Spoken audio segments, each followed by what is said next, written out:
this is called magic. When learning this together, it's magical. Maybe the question 12 is going to be quite complex, this question, so I hope you like this question. It's based on a real life example.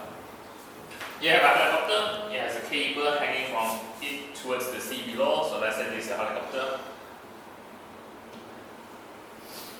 And you have a man of 80 kilograms, so you got a man, the man is 80 kilograms, so this 80 times G. He rescues the child of Mars, so you got weight of a child, which is 50.5 kilograms times gravitational field strength. You get the weight. Okay, we find weight here. This is the masses. So this is mass of man. This is mass of child.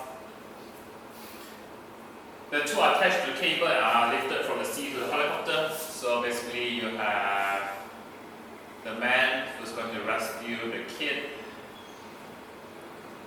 and they're going to literally, helicopter going to try to lift both of them up. Okay, just a brief story instruction. The lifting process consists of an initial uniform acceleration, followed by period constant velocity, and then completed by a final uniform deceleration.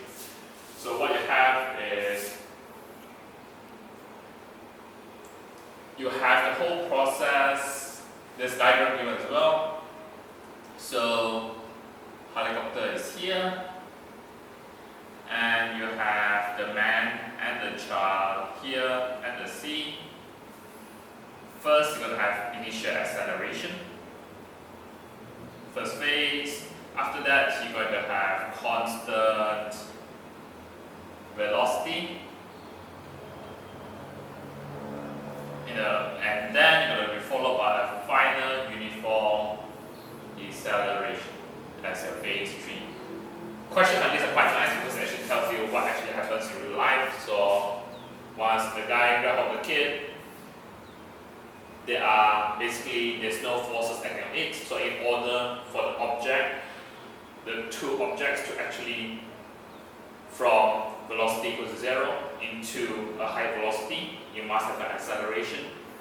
After that, once it reaches acceleration to a specific speed, you then continue at that speed until it reaches here, where you need to decelerate. Okay? You cannot have both objects reaching this point at the constant velocity, or else it will overshoot. Okay?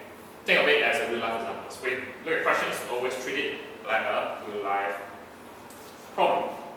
A. Calculate the tension in the cable during the initial acceleration of. So calculate the tension. We're going to find the tension when the initial acceleration is given to be 0.50 meters per second squared. Okay, here you have tension.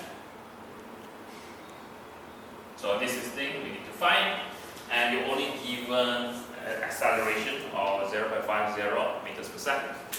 Going back to Newton's second law, where resultant force is equal to mass times acceleration.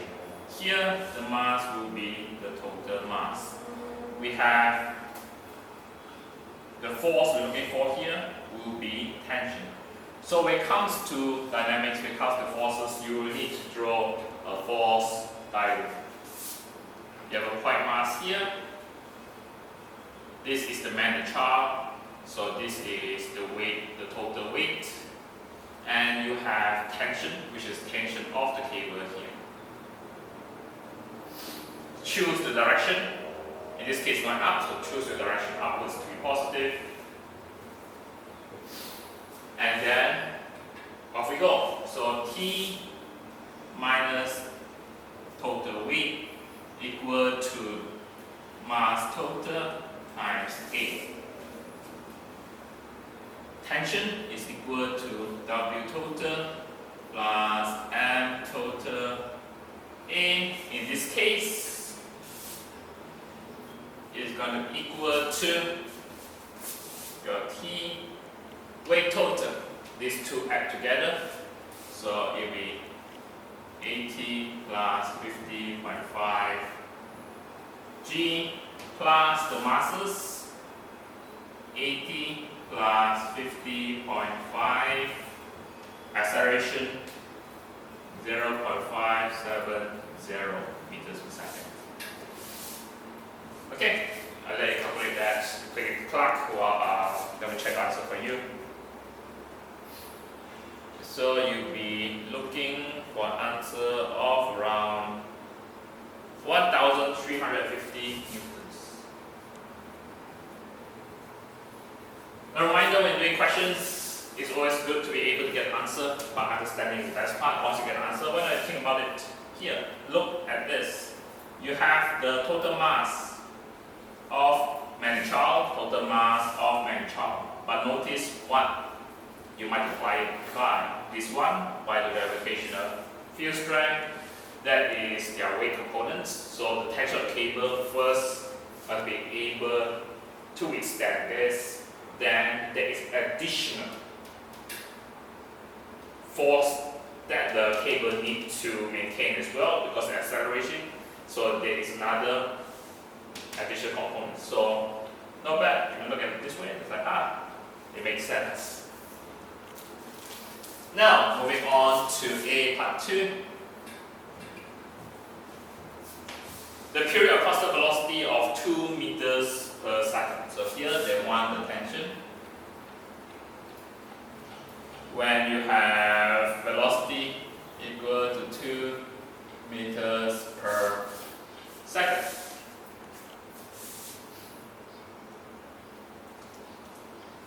So we're doing a force, because tension is force, so we need a point mass diagram showing the forces. So in this case, we have tension, weight, total weight. In this case, positive again, upwards. Equation, resultant force is equal to ma. By here we have constant velocity, means your acceleration is equal to 0. So it just means that your t minus w equal to 0. Your t will just be equal to the weight. Again, go back to the concept. Here we're dealing with more like resultant, more like Newton's first law. When there is no resultant force acting on the object, what happens? You have constant velocity as one case, but you also have the tension just equal to the weight. Notice what happens. Initially, the cable will feel extra strain, but now, where it's constant velocity, that strain is reduced. So, what is the tension in this case? You have 80 plus 50.5 times. So I'll let you calculate that at the moment. And you should have a value of 1,280. Okay. Now B. Yes, this is actually a multi-part question. During the final deceleration of the tension in the cable is 1,240 newtons. Calculate this deceleration. So we're entering to phase 3. In phase 3, under deceleration, it is mentioned that the tension in the cable is 124 newtons. Calculate the deceleration. So what is it equal to? Again, we already got this diagram, so let us just use resultant force is equal to ma,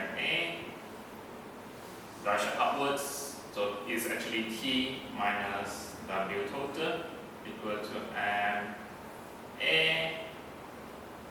T minus W total over m total. Again, remember here we have acceleration. Here, constant velocity, so acceleration is up here. Here, we're going to find the deceleration. So in this case, it's 1240 How do you know it's deceleration? When there is no acceleration or deceleration, it's 1280. Once it's more than 1280, in this case, means acceleration. One is less, means deceleration. So, minus your weight total. Your weight total is just 1280. Divided by your mass total, which is your 80 plus 55. So, I'll give you a few seconds to calculate that while I double check the answer for you. And you have minus 0.31 meters per second squared. Okay? Newton first law. Newton second law. Newton second law.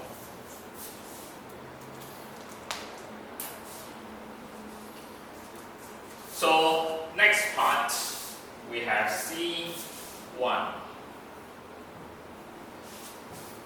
Calculate the time at which the man and child are moving with uniform acceleration. They want to find the time when it's moving with uniform acceleration. So, you are in the acceleration component, also known as part 1. The acceleration phase. You have to find the time. Don't forget your UV Saturday line. UV Saturday U, when the man and child is in the water, it is 0 meters per second. Take upwards to be positive. A against G, so this becomes minus G. You need this. Now you need 3 values. You go 1, 2. So you need 2 more values. So is it V or S? In this case, we already know what V is. Always remember to extract the information carefully. What was the final velocity? Where it's moving at constant velocity, it is 2. Okay? So here you have 2 meters per second. So you have 1, 2, 3 information. Therefore you can solve T. So it's a VATU, VATU, which is second equation of motion, defining equation for acceleration, which is A to delta V over delta T, V minus U over T. T is equal to V minus U over A. V in this case is 2 minus 0 over 9.81. And I give you a few seconds to calculate that. Hopefully you get 3.5 seconds. Yes, this is quite a large question. Moving on to 2. So this is 1, C, 1, 2. They want you to find the time for deceleration. What is the time when it's decelerating? Deceleration is the third phase. So 1, 2, 3. So what is it there? Again, use your UV Saturday line. So you got UV Saturday at phase 3. Remember, it moves with constant V for a period of time until it begins deceleration. So initially it's 2 meters per second. It decelerates until you reach the helicopter. So it's 0 meters per second. Direction is positive again upwards. So minus G, you want time, and you don't need. So what to? Back to this equation again. And you have, in this case, T is equal to V minus U of A. V here is 0 minus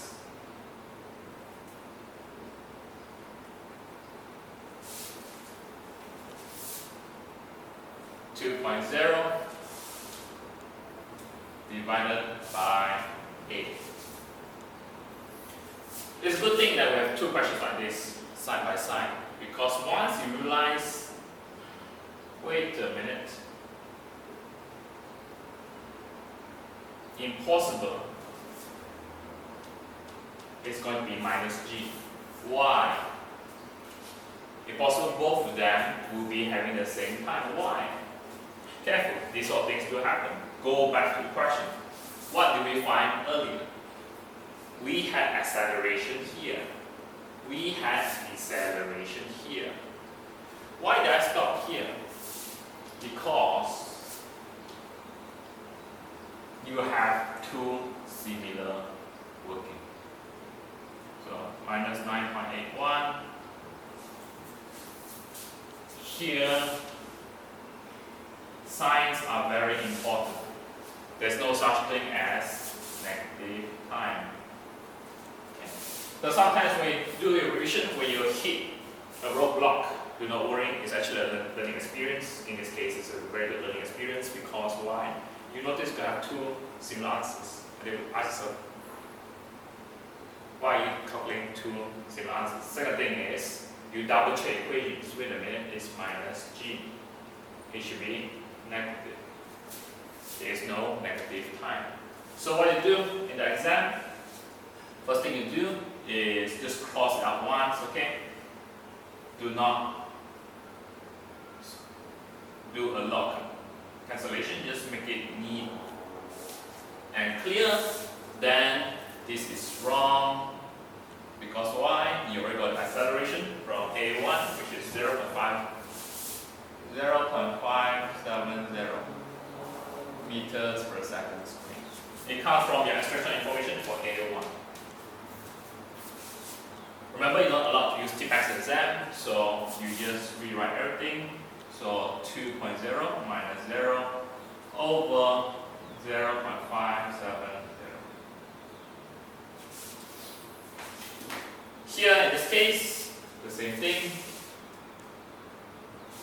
We already found the deceleration. And part B, in this case, is minus 0.31. So minus 0.31 meters per second squared. Again, just do a nice cancellation and then put in the values again with the correct number. In this case, minus 0.31. Okay. Here is positive. Positive, you have a positive time. Here is negative, negative, you have a positive time. Okay? Time is given, can only be positive.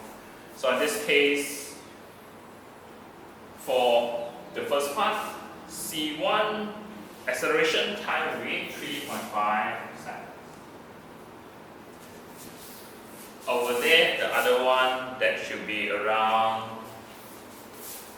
6.5.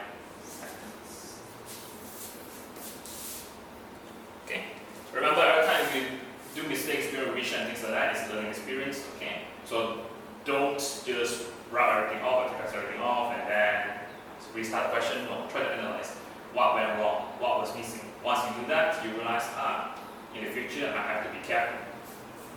There are information in the whole question. Use it, and then you'll be fine.